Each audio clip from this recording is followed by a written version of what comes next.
Good morning students. In our last class we discussed about the number system and set of natural numbers, set of whole numbers and set of integers, set of real numbers and rational number and irrational number. Today we classified the rational number and irrational number and the brief theory of rational number and irrational number, that is rational number and irrational number, इसका हम classification कर रहे हैं। देखो decimal, अगर मैं decimal की बात करूं, there are the two types of the decimal. ठीक है, कितने टाइप के डेसिमल होंगे? डेसिमल को हम टू टाइप्स में कैटेगराइज कर सकते हैं। First is terminating and second is non terminating. मान लो मैंने अगर डेसिमल को लिखा तो मान लो जैसे मैंने लिखा 3.3333, ये कंटिन्यूसली इसका अगर डिवाइड चलता जाता है, ठीक है, तो इसको हम क्या बोलेंगे?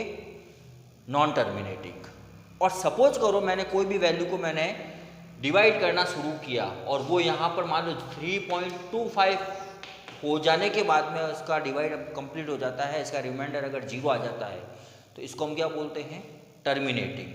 तो डेसिमल को हम जनरली टू टाइप्स में कैटेगराइज करते हैं, that is first is the terminating and second is the non terminating. For example that is 1/2 is equal to 0.50। जब आपने 1/2 का डिवाइड किया तो ये क्या हो गया? टर्मिनेट हो गया। उसका डिवाइड, इसका रिमाइंडर क्या आ जाएगा? 0 आ जाएगा। Similarly we divide 1/4, that is value will be 0.25। Divide जो रिमाइंडर होगा वो क्या हो जाएगा? 0 हो जाएगा। 1/8 0.125 आ जाएगा, इसका भी 5/2 तो 2.50। तो all those values is called terminating. मतलब इसका जो डेसिमल का फॉर्म है वो क्या हो गया? टर्मिनेट हो गया, रिमाइंडर विल बी 0।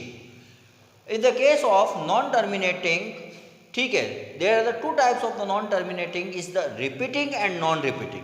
अब देखो कई बार आप क्या करते हो कि जब भी आप डिवाइड करते हो तो वो कंटिन्यूसली उसका रिमाइंडर कुछ ना कुछ वापस आता जाता है और आप नंबर लिखते जाते हो। ठीक है, मान लो मैंने 3.2, फिर वापस आपने डिवाइड किया तो फिर से 2 आ गया, फिर वापस आ गया 2 आ गया। तो इस प्रकार से, इस तरह से हमारे पास में इन्फिनिटी टाइम्स तक ये चलता जाएगा। ठीक है, तो इसको हम क्या कहते हैं? रिपीटिंग। ठीक है, जैसे यहाँ पर 3 के बाद में 2 कंटिन्यूसली रिपीट होता जा रहा है। ठीक है, और ये आ जाएगा नॉन रिपीटिंग। तो यहाँ पर 1/3 को मैं क्या लिख रहा हूँ? 0.33333, ये वापस रिपीट होता जा रहा है तो 0.3 बार। ठीक है, 5/11 है तो यहाँ पर देखो इसको किया तो 0.454545, इसमें क्या होता जा रहा है? 45 क्या होगा? रिपीट होता जा रहा है। तो हम इसको ऐसे लिख सकते हैं 0.45 बार। ठीक है, और नॉन रिपीटिंग के केस में जैसे मैंने लिखा कोई भी नंबर, जैसे मान लो 3 के बाद में 1 आ गया, फिर 4 आ गया, फिर 2 आ गया, 1 आ गया, 5 आ गया, इस तरह से हम करते जाते हैं। तो मतलब डेसिमल में टर्मिनेटिंग अगर है तो वो क्या होगा? Rational number. ठीक है, और अगर नॉन टर्मिनेटिंग है और रिपीटिंग अगर आ रहा है तो वो भी क्या हो जाएगा? वो उसको हमने क्या कहा? Rational number. ठीक है, और नॉन टर्मिनेटिंग के केस में अगर नॉन रिपीटिंग कोई भी वैल्यू अगर आती